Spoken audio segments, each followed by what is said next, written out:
O jogo de ontem no Rei Pelé deve ser muito lembrado pelos torcedores do CRB. O jogo em si, não estou falando do resultado, mas foi um CRB superior ao líder da competição em muitos momentos durante o jogo, em uma grande parte do confronto.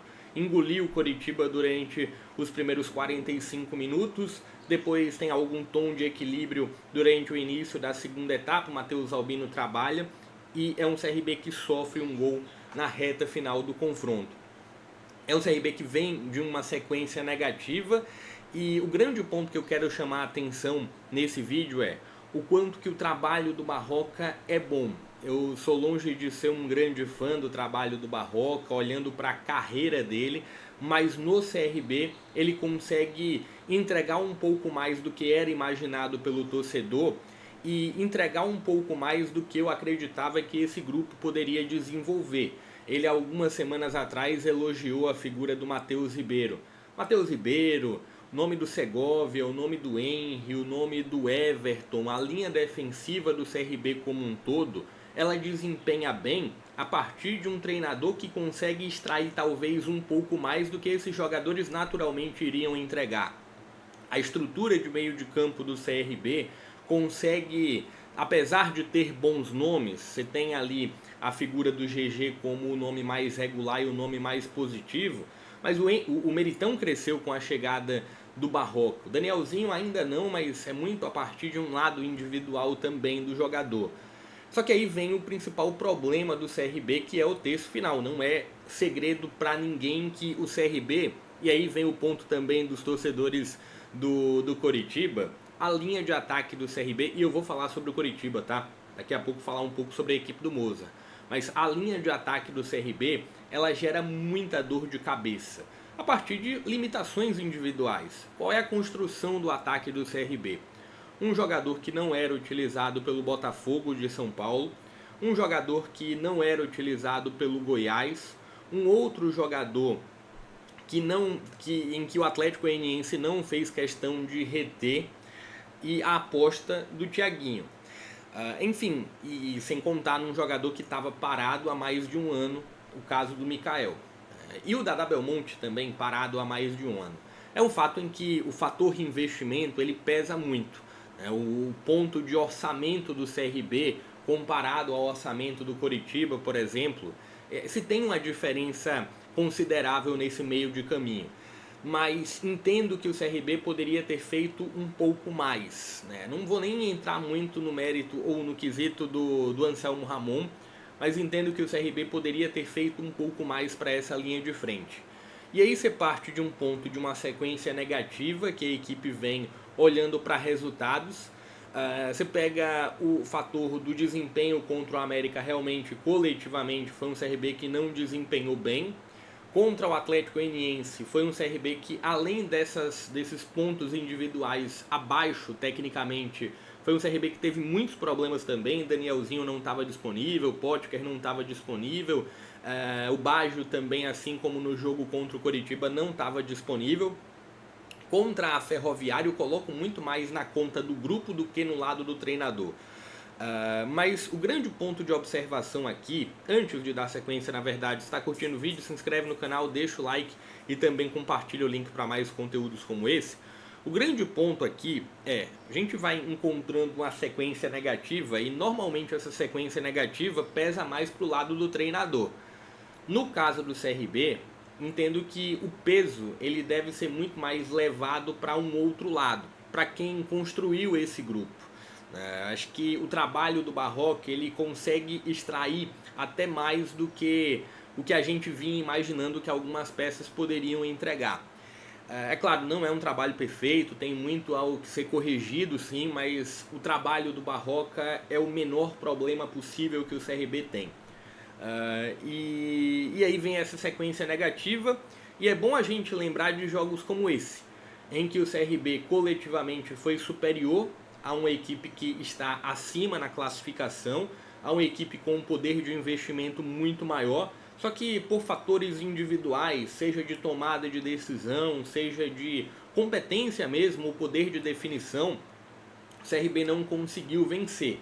É claro que aí vem o outro lado da moeda e a gente começa a falar um pouco sobre o Coritiba.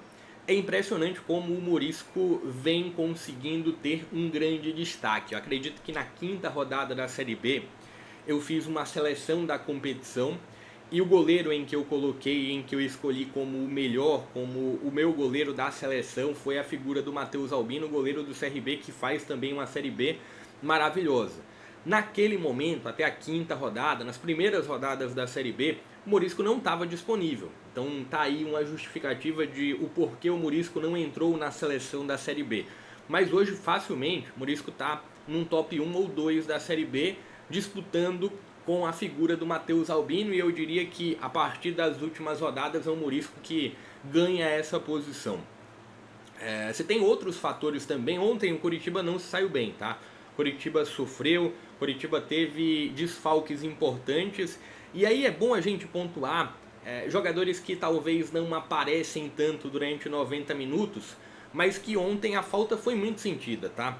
Bruno Melo, então o João Almeida ontem sofreu na lateral esquerda pela estratégia do CRB de agredir mais pelo lado direito, mas também por um lado natural de um CRB que normalmente ataca por aquele lado mesmo. E aí o João Almeida sofre durante o primeiro tempo. Você teve também o ponto de um Alisson que não conseguiu gerar um volume em que o Machado gera no meio de campo, seja para reter posse, seja para conter o adversário.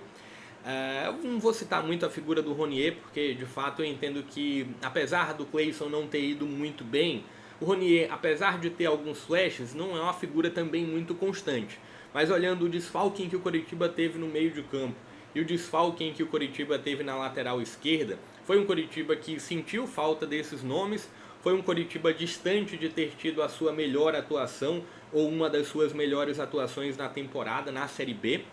Mas foi um Coritiba que soube sofrer, foi um Coritiba que conseguiu conter o CRB, muito a partir de um Pedro Morisco que foi muito bem, muito a partir da figura do Maicon e do Jaci. Eu vinha contestando há alguns dias atrás a figura do Maicon, mas o Maicon evolui a partir do desfalque do Aquino, das baixas em que o Aquino teve. O Maicon foi ganhando minutos e foi evoluindo. A própria figura do Zeca também, ele conseguiu entregar algo, apesar de eu ter entendido que ele poderia ter desenvolvido um pouco mais. E assim, o ponto do problema do Coritiba ele é parecido. O setor em que o Mozart tem mais dor de cabeça é o setor em que o Barroca também tem mais dor de cabeça, que é a linha de ataque. Mas você tem níveis diferentes ali de peças, de elementos. É muito claro que o Mozart tem elementos muito melhores. Tem a figura do Yuri Castilho, a figura do Cleison, a figura do Della Torre, Coutinho. Por mais que o Coutinho tenha sido muito contestado nas últimas equipes por onde ele passou, ainda é um personagem melhor, por exemplo, do que qualquer atacante ou qualquer centroavante do CRB. Então você coloca lado a lado o Coutinho com o Daniel Lima, Coutinho com a figura do Breno Herculano ou Mikael. Entendo que o Coutinho poderia até não entregar muito mais, mas é melhor. Enfim, se tem esse lado, né, de um fator de investimento, de um fator com mais elementos, de um grupo superior de fato, mas também tem esse trabalho do Moza. Né? Eu entendo que tivemos ontem um confronto que colocou frente a frente dois grandes goleiros, um confronto que colocou frente a frente dois grandes trabalhos. O do Moza, ou o currículo do Moza, ou os trabalhos do Moza, eu particularmente eu acho melhores, pelo menos na ideia de jogo. Ontem não apareceu tanto isso, mas a sequência do Coritiba, ela não está aí encontrada, achada. Ontem, sim, ontem dá pra gente dizer que o Coritiba encontrou os 3 pontos, mas ou achou por acaso ali os 3 pontos. Mas na avaliação de ontem, no pós-jogo que eu fiz para esse confronto daqui, eu pontuei. O acaso, a sorte, ela premia muitos competentes. E eu entendo que o grupo do Coritiba é um grupo de, individualmente e coletivamente, um grupo muito competente. Tem uma chance enorme de conquistar o acesso. Eu acredito que Coritiba, Goiás, que por mais que tenha apresentado alguma queda nos últimos dias, o próprio fator do Novo Horizontino e Atlético Paranaense, acho que são as 4 grandes forças por mais que o Avaí esteja hoje no G4, mas eu entendo que são as 4 grandes forças da competição e os outros correm por fora. Você olha o Remo, com a saída do Daniel, corre por fora.